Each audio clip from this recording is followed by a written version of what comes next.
கிறிஸ்து பரிசுத்த ஆவியானவர் உன்னை ஒரு பொழுதும் ஒரு நாளும் வெட்கப்படுத்த விடுவதில்லை. பவுல் தைரியமா சொல்றாரு, என்னுடைய வாஞ்சை எல்லாம் தேவனை மகிமைப்படுத்துகிறதா இருக்கிறது. என்னுடைய சாவை பார்க்க வருகிறவர்களுடைய கண்களோ என்னுடைய மாம்சத்தை பார்த்த அவருடைய கண்கள் சொல்லணும், இந்த மாம்சத்திலே தேவன் மகிமைப்படுகிறார், இந்த மரணத்திலே தேவன் மகிமைப்படுகிறார். தேவனை ஒரு பொழுதும் ஒரு நாளும் என் சாவு கூட வெட்கப்படுத்த விடக்கூடாது. ஆமென், அல்லேலூயா, அல்லேலூயா. என் சாவை பார்த்தா கூட தேவன் தான் மகிமைப்படணும். அல்லேலூயா. என் சாவுல கூட ஆண்டவர் தான் மகிமைப்படணும். அல்லேலூயா, அல்லேலூயா, ஆமென். ஆனா இன்னைக்கு நடக்கிற சின்ன சின்ன சந்தோஷமான ஃபங்க்ஷன்ல கூட ஆண்டவர் இல்லை.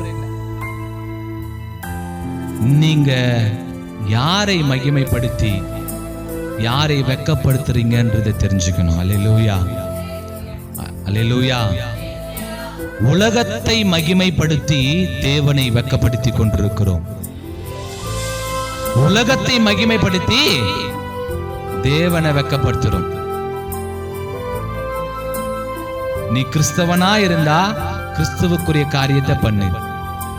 கிறிஸ்தவளா இருந்தினா கிறிஸ்துவத்துக்குரிய காரியத்தை பண்ணு.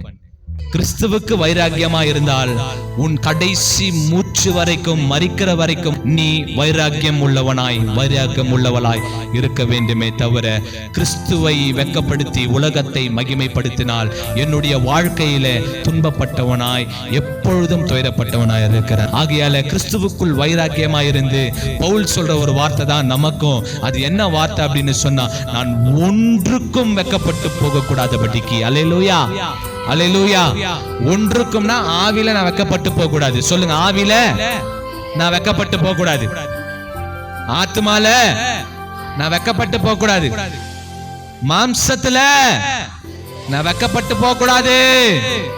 என் சாவும் தேவனை மகிமைப்படுத்தணும். அல்லேலூயா, அல்லேலூயா, அல்லேலூயா.